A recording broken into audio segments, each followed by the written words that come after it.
We back with another MrBallen reaction, man. This one here is called Here's One Family You Don't Want to Double Cross. So let's get it, man. Let's check it out. See what he got going on with this one, bro. Let's get it.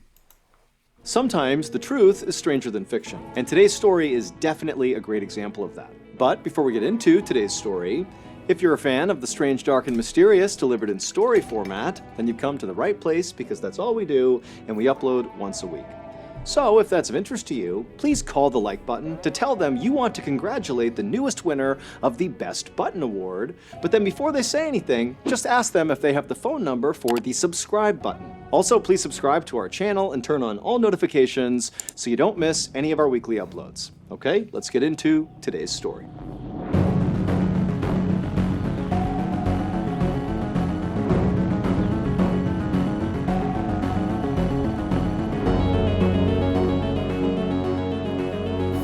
Values. On the night of January 3rd, 2008, a 21-year-old man named Part Engel had just poured himself a beer and sat down on the couch next to his girlfriend to watch some TV when he heard a knock at the front door of his apartment in Pottstown, Pennsylvania. It was late, around 8 p.m., and Part was not expecting any company, and so before he got up, he looked over at his girlfriend to be like, "Are you expecting anybody?" And she looked at him and kind of shrugged. And so Part just put his beer down and stood up and walked over to the front door to see who was there. And when Part opened up the front door, he was very surprised to see his mother standing there carrying a small duffel bag. So Part's mother lived in Middletown Township, which was located about an hour and a half away from Part's apartment. And while it was not unusual for Part's mom to stay over at Part's apartment, what was unusual is her just showing up unannounced. She never did that. And on top of that, as Part is looking at his mom, he could see clearly she had been crying because her eyeliner was smudged and her face was all puffy. And so Part knew clearly, there must be a problem here. But when he asked his mother, like, "What's going on, Mom?"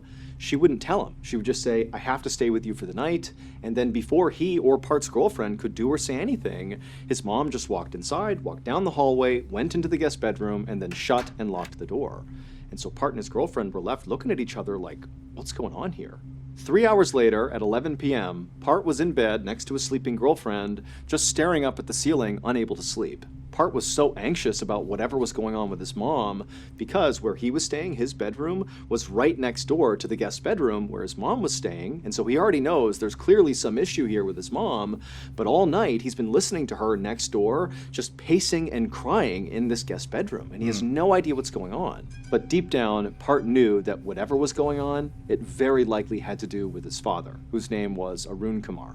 Part's parents had a complicated relationship. They had immigrated from India decades earlier and had settled in Pennsylvania, where they had 2 kids, Part and Part's sister. Part's father, Arun Kumar, worked as an engineer at Boeing, and Part's mother owned a 7-Eleven franchise. And basically, since arriving in America, the 2 of them had really come with nothing and had worked their way up to now to where they had a very comfortable life, kind of like the American dream, the house, the white picket fence, the kids, the whole thing. And so Part had always believed that, his parents, as a result of getting through so much hardship together, that they must truly love each other now. I mean, to have gone through all that together, that would certainly make 2 people very close. And for the most part, that actually seemed to have been the case, that his parents just got along great and were a great couple.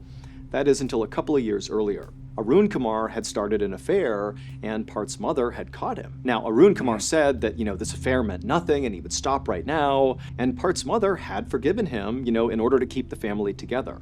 But despite Part's mom forgiving Arun Kumar, deep down, she just knew she could never actually trust him again. And so she actually wound up enlisting Part's help to basically watch Arun Kumar's behavior. She had Part set up the software that basically spied on Arun Kumar's computer. Through this software, Part's mom could basically watch Arun Kumar's email traffic and all of his internet activity. Now, Part had not felt good about setting up the spy software on his dad's computer. It just felt totally wrong to be getting in between his parents like this. Yeah, I'm not doing that. I'm not doing that. Mama, I love you. I love you to death. I'll do anything for you.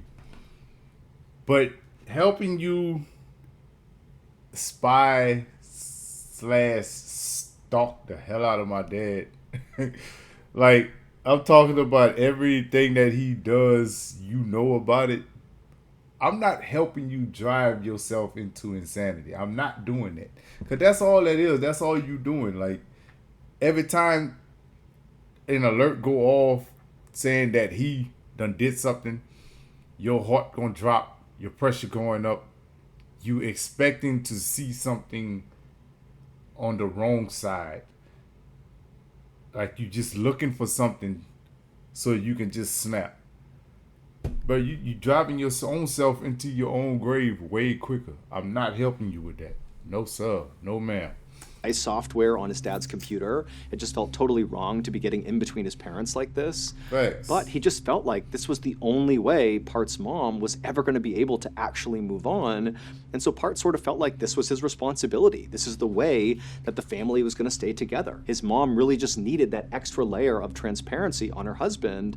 Otherwise, the family was going to fall apart. But now, as Part lay in his bed, unable to sleep, listening to his mom pace back and forth in the room next door, he began to think to himself, maybe my mom found something using the software on my dad's computer. Maybe Arun Kumar had started another affair, and that was why his mom was now so upset. But just then, Part heard a new noise coming out of his mother's room. At first, it kind of sounded like low murmuring, like his mom was saying something to herself, but then he realized his mom was having a real conversation with somebody on the phone. And since Part couldn't sleep, and he was pretty intrigued about what the heck was going on with his mom to begin with, he decided to basically spy on his mom. So he very quietly got out of his bed and he walked around to the wall that lined up against his mother's room, and he put his ear to the wall and he began to listen. And what he heard was far worse than anything he could have imagined. What he heard his mom saying to whoever she was talking on the phone was that she had discovered that Arun Kumar had taken out $3.6 million in life insurance policies on Part, on his sister, and on his mother. And now Part's mom was saying to whoever she was talking to on the phone that she wasn't even worried about divorce at this point. She was worried about the physical safety of her and her kids. Right. She was worried that her husband was going to kill her and her kids to get this payout. And so not long after saying this, Part's mom hung up the phone and went back to pacing and crying in the room. And Part, meanwhile, has just heard this horrifying news, and he had no idea what to make of it. I mean, he knew his dad was not a good husband, but the idea that his dad would want to hurt his wife, or him, or his sister, just seemed totally impossible. But then, as Part's standing there just kind of processing what he's heard, he began to think back to these recent behavioral changes he noticed in his father that at the time he had kind of chalked up to, maybe my dad's stressed or something. But now, given the context of what his mom was talking about, Part began to wonder if these behavioral changes were a sign of something being terribly wrong with his father. The first change that Part had noticed happened a few weeks earlier. Now, Part's dad was normally a very mild-mannered and calm guy, but a few weeks earlier, he had gotten into this vicious dispute with their next-door neighbor over the property line that ran between their two properties. It was like he was picking a fight with the neighbor or something. And then, a few days after that, one of the bathroom sinks in their house had stopped working, and so Arun Kumar got out his tools and went to go break apart the sink and put it back together again, and because he was an engineer, this was something he did. This was typical behavior. But after breaking apart the sink, basically ripping it all apart and having all the parts on the ground, Part's dad didn't put it back together. He just left all the tools and all the parts just scattered across the bathroom floor. And considering that Arun Kumar was typically incredibly meticulous and organized, and he's this brilliant engineer, to Part, seeing his dad leave this sloppy mess and this unfinished sink, it felt totally off. And so standing there in his bedroom, totally horrified about everything he's heard, and, now kind of second-guessing everything he knew about his dad, who suddenly seemed like this combative, kind of disorganized guy, Part suddenly felt like, I have to learn more here. I have to figure out if my dad really is a threat. So Part quietly left his bedroom and made his way to the kitchen where his laptop was, and he loaded up that software that spied on his dad's computer. And as he began logging into this program, Part was thinking, maybe I'm going to find something that will show that my mom is clearly just overreacting and misinterpreting what she's seeing, that, my dad is not, out to kill us for some insurance payout. But after loading up this program and kind of scanning through some recent activity, Part realized that actually the situation with his dad was way worse than his mom had made out on that call he overheard. He not only found all these multi-million-dollar insurance policies taken out on him, his sister, and his mom, but also he discovered this stash of fraudulent-looking paperwork. There were all these passport photos of his father, but then connected to these photos was a passport application that was using somebody else's name, as if his father was trying to forge paperwork to create a phony passport for himself. And so at this point, Part felt like his mother was certainly not overreacting here, that in fact it really did seem like his father was, preparing to kill his family and collect millions of dollars in insurance money, and then using this, fake passport he was making, he'd be able to flee the country. For the next several days, Part's mom stayed at Part's apartment, but she barely ever left the guest bedroom. And then when she would leave the bedroom, Part would go up to her and try to ask her, hey, what's going on, without giving away how much he knew already. But Part's mom was like, nope, I don't want to talk about it, and she would just go right back in the room, shut and lock the door.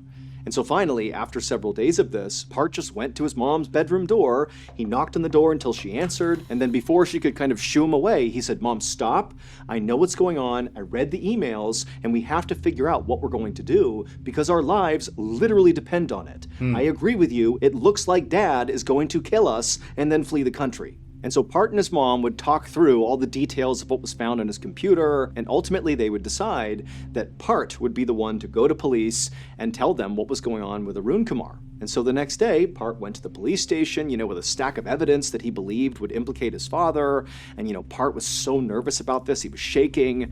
But when he talked to an actual police officer, they looked over his evidence and they heard the whole story, but they told him, look, we really can't do anything about this. They told Part that, it's not illegal to take out life insurance policies on your family. And then also the police officer pointed out that in addition to Arun Kumar taking out those policies on his kids and his wife, he had also taken out a policy on himself and made his wife and his kids the beneficiaries of that policy. And so the police officer said, look, this does not look like a murder plot to me. It just looks like your dad is doing something fairly responsible. And then as for the passport application paperwork where his dad had used a phony name, the police officer said, look, he has not filed this paperwork, and so it's not illegal what he's doing. Anybody can get some paperwork out and fill it in with whatever they want. It becomes illegal if they attempt to actually pass it off and submit the paperwork, and as far as we know, he hasn't done that. So that's weird, but... So,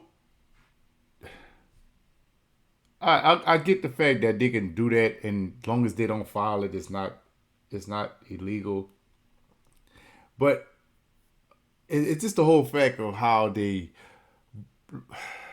things that should be alerting or should be looked at, they brushes it off until something happens, and then it's too late. Now you probably feeling guilty if you have any type of consciousness.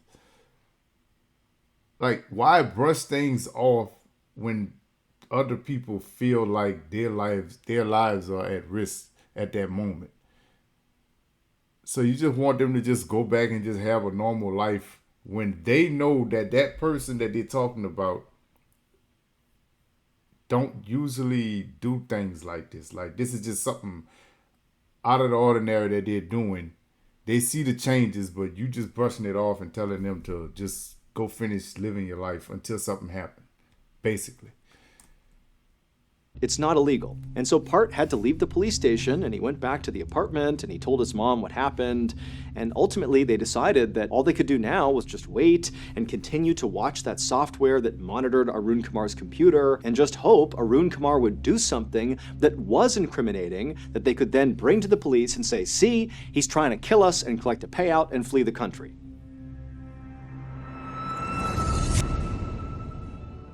Thank you to BetterHelp for sponsoring today's video. Back in 2017, I had just gotten out of the military after 7 years of service, and honestly, it was a huge struggle trying to reintegrate back into civilian life. Not only was I totally out of the loop with modern technology, but I also had no idea how to get a job or even how to identify what a good job was. I just felt lost. And so that, combined with dark thoughts swirling around my head from previous deployments, made it so I really couldn't even function. And so before long, I was jobless, depressed, and angry. But I didn't tell anyone. Even though I had been raised in a household where talking about your feelings was a very normal thing. But now that I really needed to do that, I just couldn't. But luckily, my family and friends noticed the big change in my behavior, and ultimately they convinced me to go seek out professional help. And I'm so glad I did, because it was such a relief. Speaking to a neutral, trained third party about your darkest thoughts is so cathartic and really promotes healing. And while, of course, therapy is not some one-size-fits-all solution, it is a great starting point for anybody who's struggling right now. And a great option for therapy is BetterHelp, which is entirely online. All you have to do is fill out a quick survey online, and then very quickly you'll be paired with a licensed BetterHelp therapist who is trained to listen and give you unbiased advice. Let BetterHelp connect you with a therapist who can support you, all from the comfort of your own home. Visit betterhelp.com/MrBallen or select MrBallen during sign-up to enjoy a special discount on your first month. Okay, back to the story. What's up? Over the next few days, that Part and his mother every day just constantly checked this software and watched what Arun Kumar was doing on his computer.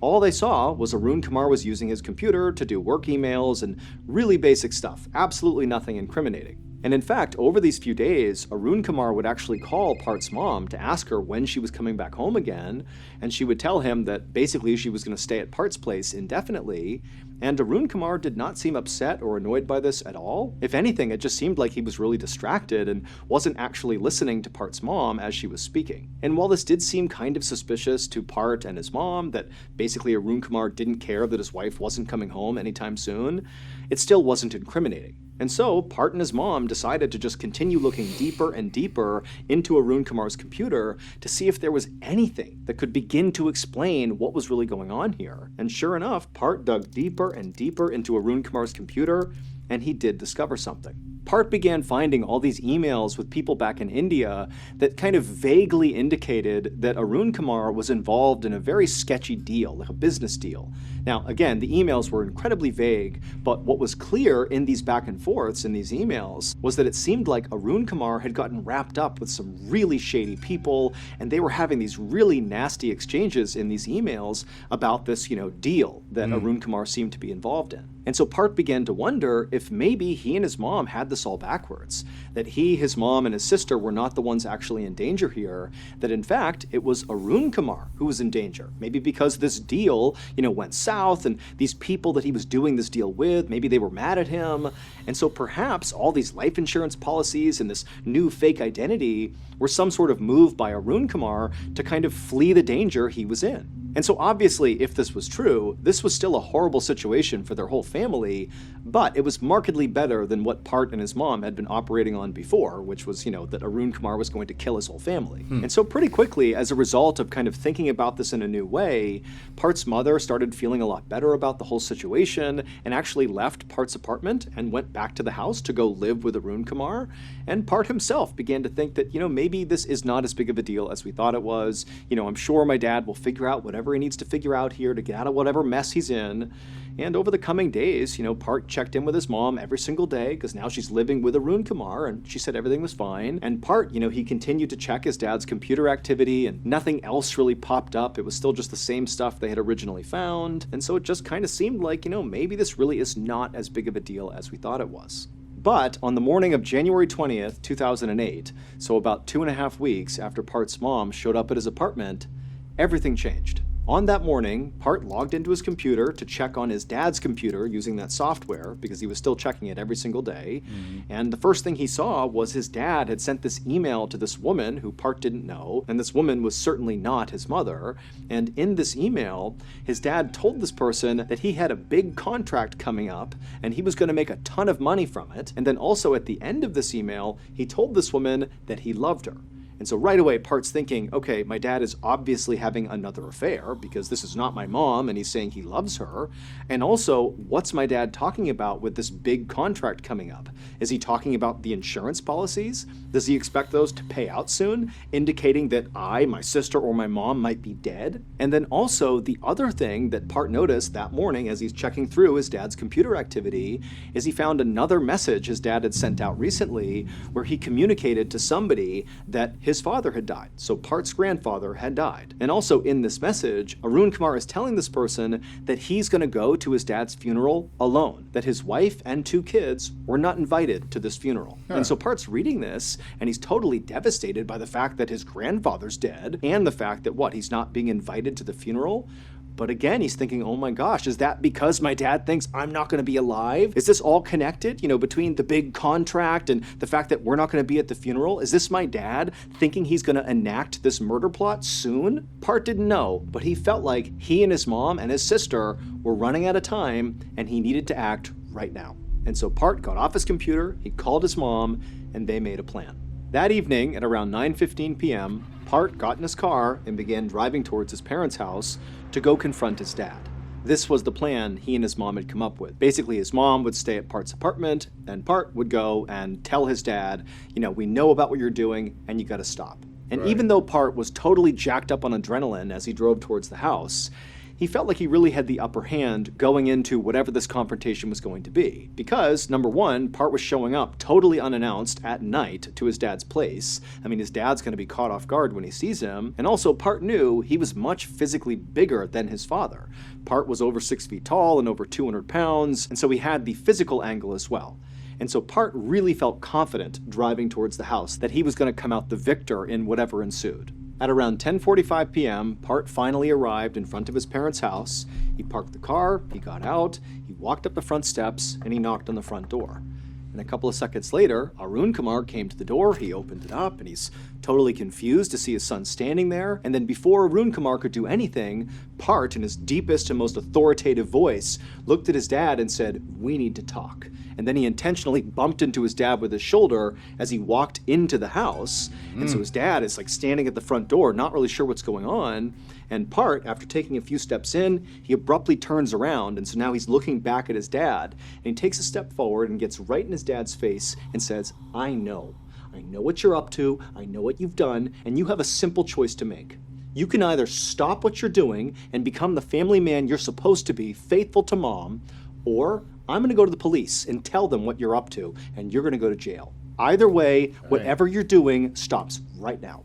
And for a moment, Part and Arun Kumar are basically staring at each other in silence, and then Arun Kumar, before Part could stop him, basically ran past Part, passed him down the hallway, and he ran into the master bedroom, disappearing from Part's view. And so Part's turned around, and he wasn't expecting this, and suddenly all that confidence he had going into this confrontation was gone, because he's thinking, oh my goodness, my dad, maybe he's got a weapon in there. I need to get in there and stop him. And so Part, he turns and runs down the hallway, he darts into the bedroom, having no idea what he's going to see inside, but what he sees does catch him off guard.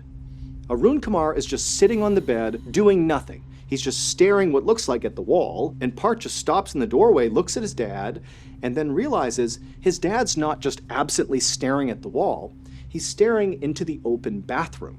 And in the open bathroom, on the ground, are all those tools left over from where his dad had been working on the sink and then never finished.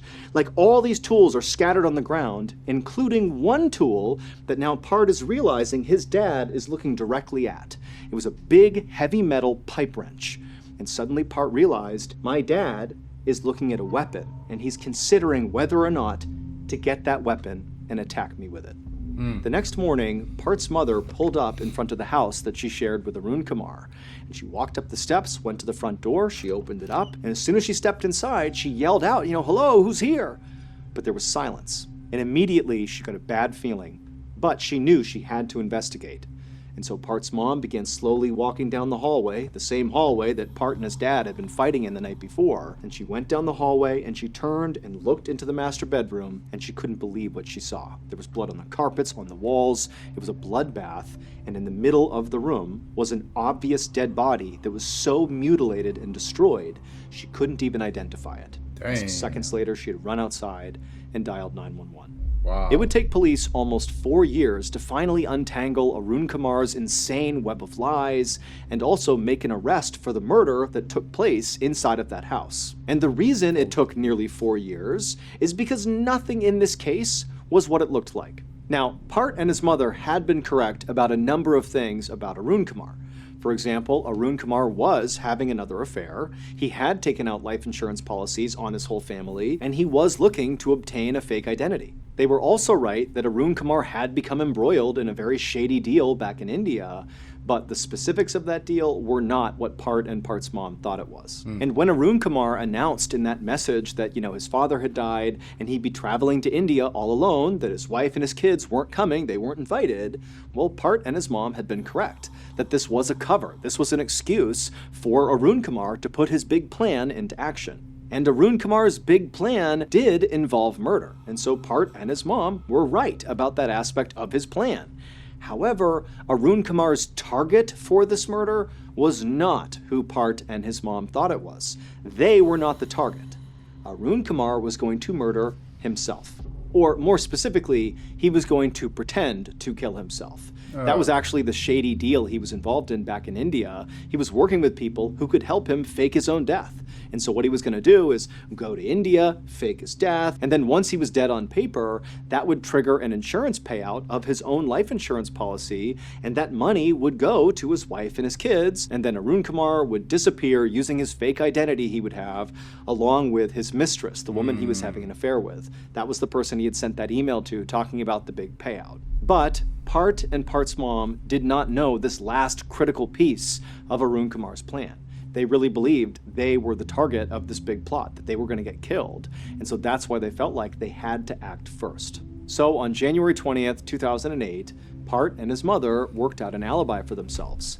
What they were going to tell people is that at around 8 p.m., Part went and picked up his mother from the house that she shared with Arun Kumar, and the two of them just went back to Part's apartment, and that was it. But in reality, Part never went over and picked his mom up and brought her back to the apartment. Instead, she was at the house with Arun Kumar when Part showed up at 10:45 p.m. to confront Arun Kumar. So it was him and his mom at the house as Part is demanding Arun Kumar come clean and stop what he's doing. And then at some point during this heated argument in the hallway, Arun Kumar turned and ran into the bedroom, and Part chased after him. And Part, he sees Arun Kumar sitting on the edge of the bed, and he thinks his dad is looking at the pipe wrench on the floor in the bathroom, and Part thinks, my dad is about to get that wrench and attack me with it.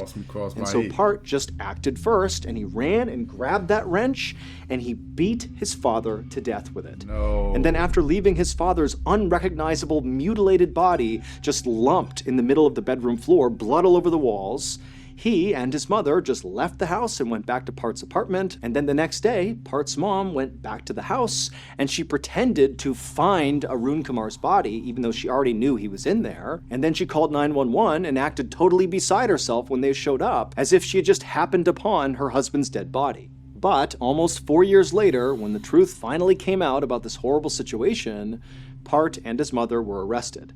Now, both of them absolutely maintained that they genuinely believed their lives were in danger because of Arun Kumar, and they said during that confrontation in the house, Part was only acting in self-defense. He really believed his dad was going to grab that pipe wrench first, and so he had to do it before him, and that's why he killed his dad. But ultimately, Part would plead guilty to manslaughter, and he would be sentenced to 33 months in prison, and Part's mother would plead guilty to conspiracy, and she would be sentenced to 10 months in prison.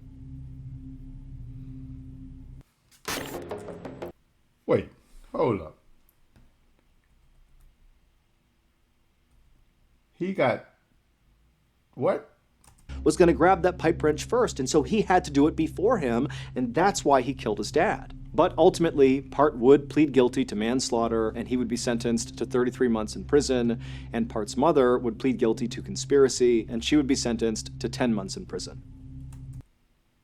Huh?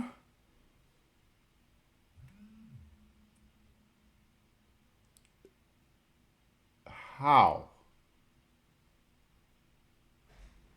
There's no way, bro.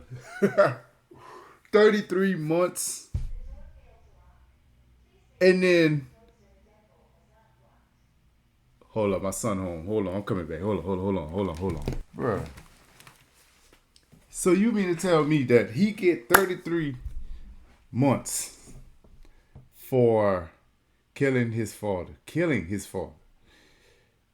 She get 10 months for that. I mean, hers, yeah. But you had, I don't know. It just seemed like that wouldn't work out in a normal type of murder. You serious, bro?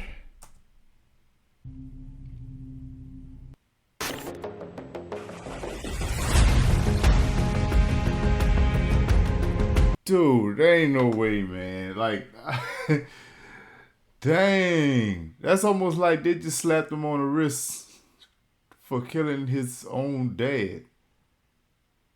Like, he'll take this little time, think about what you did, you'll be out before you know it. I don't know. I don't know. That just seemed like it's not enough.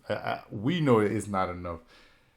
Yeah, you could kind of look at it. Maybe he was, but he didn't. He just looked at.